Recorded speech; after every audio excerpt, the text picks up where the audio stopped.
اس لیے کہ اسے ایک زندہ چیز سے پیدا کیا گیا ہے۔ حیات کی نسبت سے حوا نام رکھا گیا۔ مسلم شریف میں ہے، سیدنا ابو ہریرہ رضی اللہ عنہ روایت کرتے ہیں کہ رسول اللہ صلی اللہ علیہ وسلم نے فرمایا، جو شخص اللہ اور آخرت کے دن پر ایمان رکھتا ہے، جب وہ کسی معاملے کے لیے حاضر ہو تو بھلائی والی بات کرے یا خاموش رہے، اور عورتوں کے بارے میں بھلائی کی وصیت حاصل کر لو، یعنی ان کے ساتھ اچھا سلوک کرو، کیونکہ عورت پسلی سے پیدا کی گئی ہے، اور پسلی میں زیادہ ٹیڑھا حصہ اوپر والا حصہ ہوتا ہے۔ اگر تم اس کو سیدھا کرنا چاہو گے تو توڑ ڈالو گے، اور اگر اس کو چھوڑ دو گے تو وہ اسی طرح ہمیشہ ٹیڑھی رہے گی۔ عورتوں کے بارے میں بھلائی کی وصیت حاصل کر لو۔ مطلب یہ کہ اسی حالت میں گزر بسر کرو، عورتوں کے بارے میں بھلائی کی وصیت حاصل کر لو۔ اس حدیث کا مطلب یہ ہے کہ عورتوں پر جبر کر کے زبردستی ان کی طبیعت کو بدلا نہیں جا سکتا، اور عورت ذات کو نہایت نرمی اور پیار سے رکھو۔ ان کی طبیعتوں میں ٹیڑھا پن ہے، وہ کبھی جذبات سے مغلوب ہو جاتی ہے اور عقل کھو بیٹھتی ہے۔ اگر کوئی اسے سیدھا کرنا چاہے تو اس سے لا تعلقی، دوری اور طلاق کی نوبت آ جائے گی۔ اگر اسے چھوڑ دو گے تو ٹیڑھا پن برقرار رہے گا۔ مرد کو بہت حوصلے سے اس صورتحال کو سنبھالنا چاہیے۔ احادیث میں سیدنا ابراہیم علیہ السلام کی زوجہ سیدہ سارہ علیہ السلام کا قصہ موجود ہے۔ وہ حوا علیہ السلام کے بعد کائنات کی سب سے زیادہ خوبصورت عورت تھی۔ احادیث سے یہ اشارہ ملتا ہے کہ حوا علیہ السلام ابتدائے انسانیت سے لے کر قیامت تک پیدا ہونے والی تمام عورتوں میں خوبصورت تھی۔ اب ابلیس لگا اپنے وسوسے شروع کرنے۔ آدم اور حوا علیہ السلام دونوں اللہ کے حکم سے جنت میں تھے کہ شیطان نے انہیں پھسلانے کی کوشش شروع کر دی۔ اللہ تعالیٰ فرماتے ہیں، اور ہم نے کہہ دیا اے آدم، تم اور تمہاری بیوی جنت میں رہو اور جہاں سے چاہو با فراغت کھاؤ۔ جنت بھی کیسی؟ اللہ فرماتے ہیں، وہ جنت کہ جس کی چوڑائی ہی آسمانوں اور زمین کے برابر ہے۔ سو اس جنت میں سے جو چاہو سو کھاؤ، کچھ بھی منع نہیں سوائے ایک درخت کے، چنانچہ ارشاد ہوا، اور ہم نے کہا اے آدم، تم اور تمہاری بیوی جنت میں رہو، پھر جس جگہ سے چاہو با فراغت کھاؤ، اور اس درخت کے پاس مت جاؤ ورنہ ظالموں میں سے ہو جاؤ گے۔ ایک اور جگہ فرمایا، اور جب ہم نے فرشتوں سے کہا کہ آدم کو سجدہ کرو تو ابلیس کے سوا سب نے سجدہ کیا۔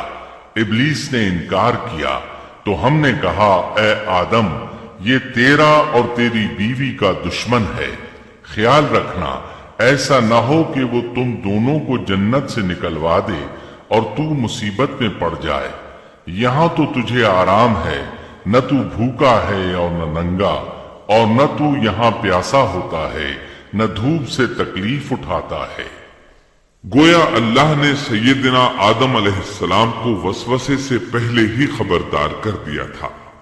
ان آیات سے یہ بھی پتا چلا کہ انسان سے ابلیس کی عداوت اور دشمنی ابتدا ہی سے چلی آ رہی ہے، اور یہ بھی ثابت ہوا کہ جو لوگ کہتے ہیں کہ انسان ابتدا میں ننگا تھا، ان کا قول صحیح نہیں، اس لیے کہ اللہ تعالیٰ نے جنت میں بھی آدم علیہ السلام پر لباس رکھا اور زمین میں بھی لباس نازل کر دیا، جیسا کہ اللہ تعالیٰ فرماتے ہیں، اے آدم کی اولاد، ہم نے تم پر لباس کو نازل کیا جو تمہاری شرمگاہوں کو چھپاتا ہے اور زینت کا سبب بھی ہے، اور تقوی کا لباس اس سے بھی بہتر ہے۔ لہذا آدم ابتدا میں ننگے نہیں تھے، انہیں تو ننگے پن کا علم ہی نہیں تھا، نہ ہی ان کی بیوی کو برہنہ ہونے کا علم تھا۔ اللہ نے آدم علیہ السلام کو کامل نعمتوں سے نوازا، بھوک نہ پیاس، یہاں تک کہ پیاس کے اسباب سے بھی محفوظ، نہ گرمی اور نہ دھوپ۔ پھر امید ہے آپ کو ہماری ویڈیو پسند آئی ہوگی، اور مزید ویڈیوز کے لیے ہمارا چینل سبسکرائب کریں۔ شکریہ۔